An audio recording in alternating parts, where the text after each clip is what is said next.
Olá, senhores! Bora aí com a nossa questãozinha agora 24 do prova tipo 1 da nossa UFO, primeiro dia, olha só.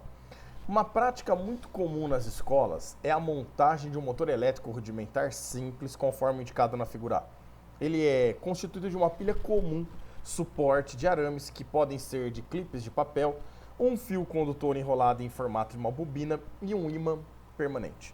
Quando ligado, após um pequeno empurrão inicial e dependendo das condições da montagem, ele gira transformando energia elétrica em energia mecânica, como representa ali na figura B. Qual é a explicação física para a geração do movimento de rotação do motor elétrico? Senhores, olha que bacana. Eu coloquei a figura um pouco maior para nós aqui. A gente não tem, obviamente, polaridade aí, então nós vamos chutar sentido só para a gente poder analisar. Mas esse ímã, ele tem um campo magnético, ó, que eu vou orientar esse campo magnético para cima, saindo como se ali fosse o nosso Polo Norte. Peão, você tem certeza que ali é o Polo Norte? Já falei que não, mas é só para a gente poder analisar. Então eu percebo que esse campo magnético ele passa pelo interior dessa espira e por toda a espira para nós circular ali, certo? Bom, se a gente lembrar de pilha, você vai ver que aqui tem a bundinha da pilha, né? Então, daquele lado esquerdo é a cabecinha da pilha, é o nosso polo positivo, e a bundinha da pilha indica para nós o nosso polo negativo. Essa corrente elétrica que sai do polo positivo vai passar por esse fio que está aqui preso na madeira, tá vendo? Sobe pelo contato e entra na nossa espira. Tudo bem?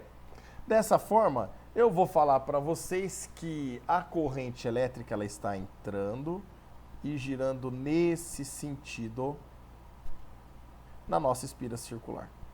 Isso aqui, obviamente, é um chute que nós não temos condições de ver aonde está começando o fio e aonde está terminando o fio. Peão, mas isso daí não tornariam dois resistores em paralelo, porque os fios estão enrolados e estão em contato? Meninos, eles apesar de estarem em contato, obviamente que esse fio é um fio esmaltado para nós, tá? Então ele possui um esmalte ao redor dele que acaba funcionando como uma capa isolante. Então você pode enrolar esse fio e colocar uma lateral em contato com a outra, que eles não vão transferir carga por ter um material isolante, esse esmalte isolante elétrico, não permitindo que essa corrente passe de um fio para o outro. Então a corrente vai girando no fio, dependendo do número de voltas que você deu, até que ela chega na outra extremidade, sai, desce pelo contato e retorna ao polo negativo da nossa pilha. Bom, aqui vocês teriam que usar a regra da mão esquerda. Lembra da regra da mão esquerda? Olha que bacana. Lá no fio, na parte de cima, o campo é para cima, a corrente elétrica está para a direita, tomando a tela como referência para nós. E aí, usando a regra da mão esquerda, a gente percebe que vai aparecer uma força magnética, que eu vou dizer na cor verde, puxando esse fio para fora da tela aí, ó, puxando ele para vocês. Olha o jeito que aparece a força magnética aqui, certo ou não? E aqui embaixo? Embaixo é o contrário, né? Embaixo percebo que na parte de baixo da espira, o campo magnético também é para cima, porém a corrente elétrica agora é para a nossa esquerda, puxando, passando, né? Apontando aí para o lado esquerdo da tela. E aí se você usar a regra da mão esquerda, você vai perceber que agora o fio aqui embaixo, ele está sendo levado para dentro da tela, né? A força magnética sobre ele aponta para dentro da tela.